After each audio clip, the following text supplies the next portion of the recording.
Oh, okay, so you thought we dodged the recession.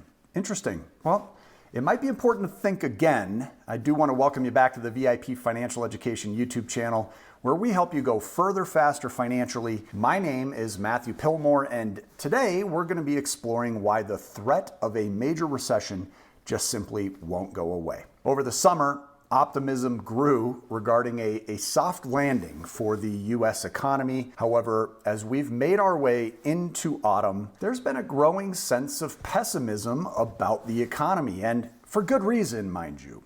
Despite rising interest rates, robust employment and consumer spending kept the economy afloat, giving experts hope that inflation could be tackled without a recession. Now, a survey in August by the National Association of Business Economics revealed 69% of respondents felt that a mild economic downturn was probable, a significant increase from 30% in March. Similarly, a Bank of America survey back in July found that 68% of fund managers anticipated a mere slowdown rather than a full-blown recession. The Federal Reserve's decision to keep interest rates steady in September further fueled this optimism. However, as September drew to a close, there were emerging challenges that threatened the brief economic positivity. Let's go ahead and dive into what those challenges are and how they've arrived. During the summer months, American spending habits indicated confidence in their financial future. And this confidence was also bolstered by major events such as the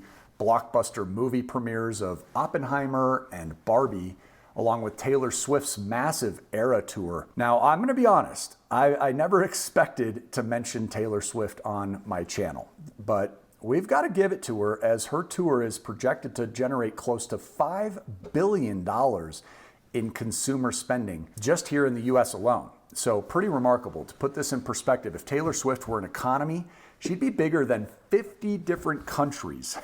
The numbers generated by Taylor and Barbie unironically led to a relatively balanced Goldilocks period for us economically. Now, even with Goldilocks as this wonderful period we experienced, we still saw a decline in consumer confidence in August, but the overall sentiment regarding a looming recession does remain low. And it's no wonder, as the Fed has been working hard to cool things down this year in order to combat inflation. But that hard work to cool things down may soon really heat things up. And what I mean by that is that the full effect of the raised interest rates, they might soon be felt, and various external pressures could influence perceptions here in the coming months.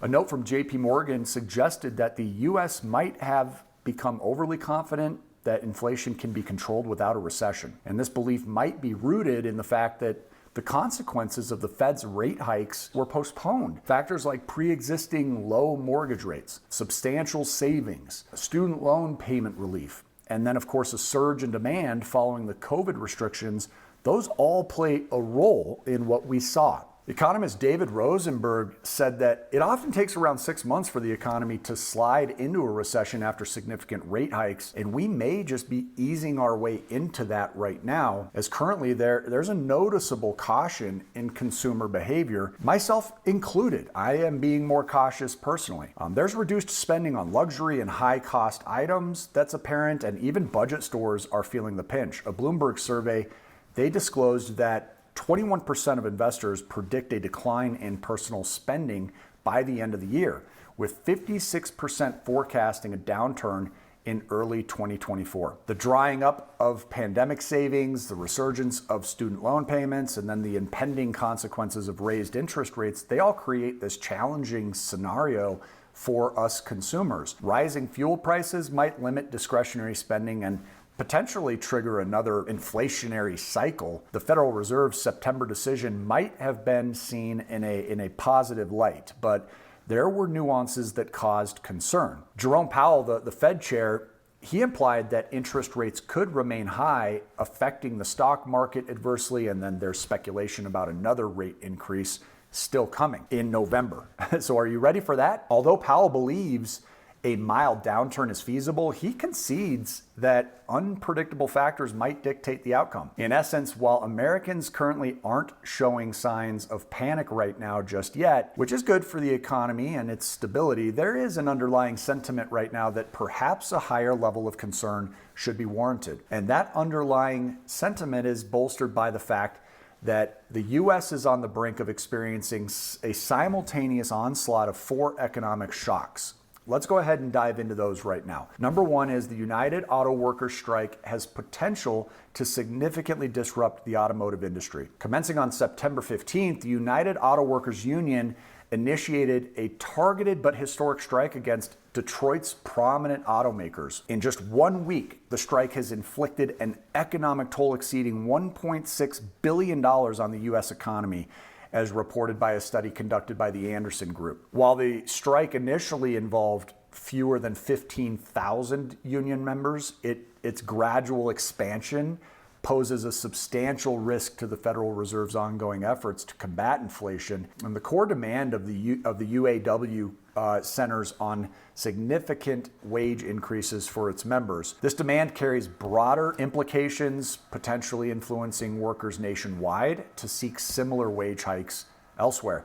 Such a ripple effect throughout the country could actually exacerbate inflationary pressures, compelling the Federal Reserve to implement more aggressive interest rate adjustments moving forward. The rising wages resulting from union-driven efforts have the potential to simultaneously impede economic growth and rekindle inflationary trends.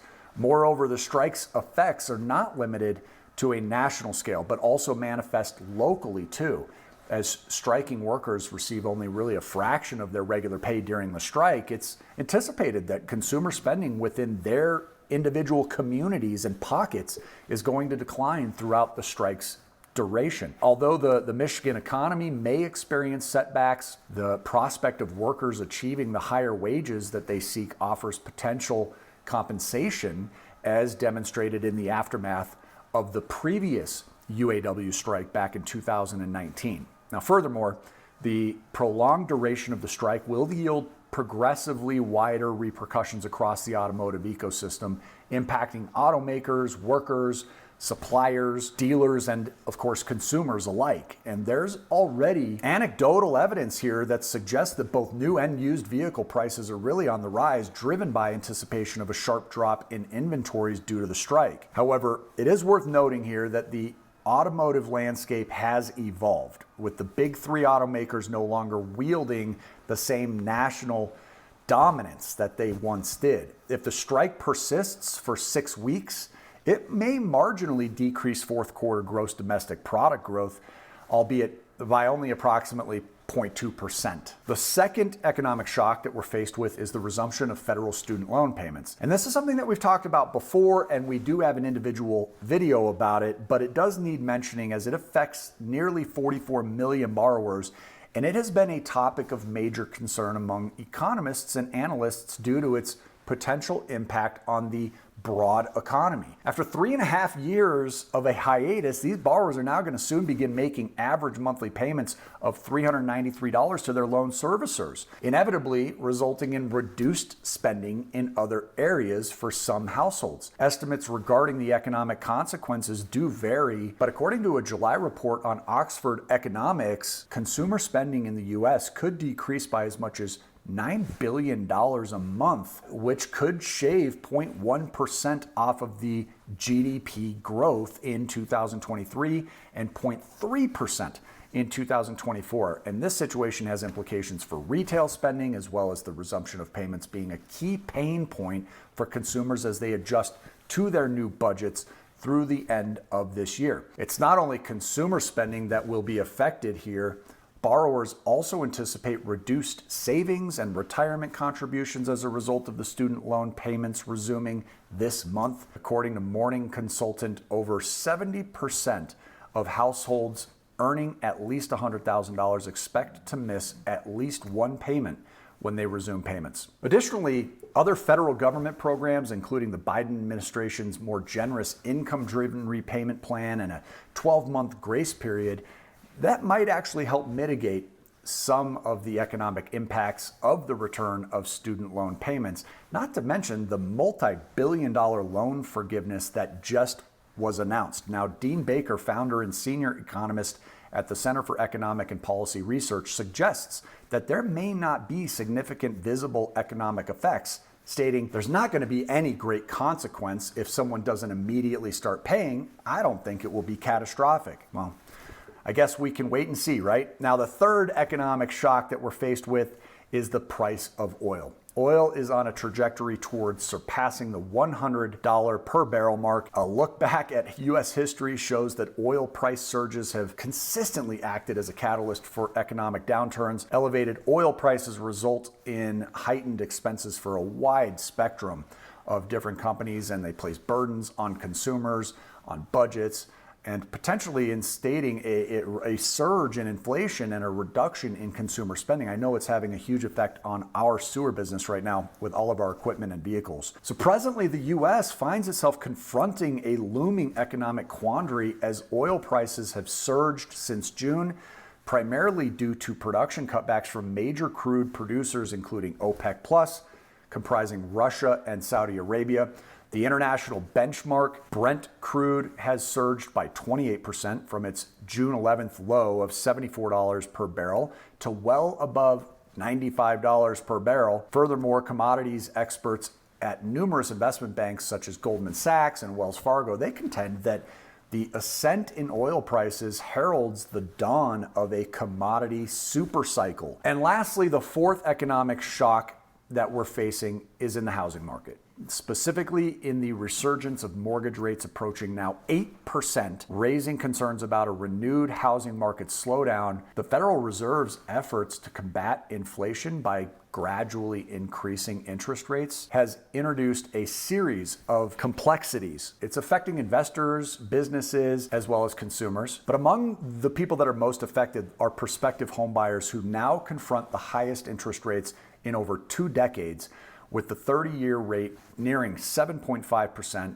a considerable departure from the sub-3% rates that we all enjoyed and observed during the early stages of the pandemic. And these elevated interest rates compound the challenges of housing affordability that really have emerged in recent years amid soaring home prices as well. According to the real estate analytics firm Black Knight, the average monthly principal and interest payment for borrowers rose to a record $2,306 back in July, marking a 60% increase over 2 years. In July, nearly 25% of homebuyers faced monthly payments of at least $3,000. Additionally, over 50% of homebuyers are now paying at least $2,000 a month.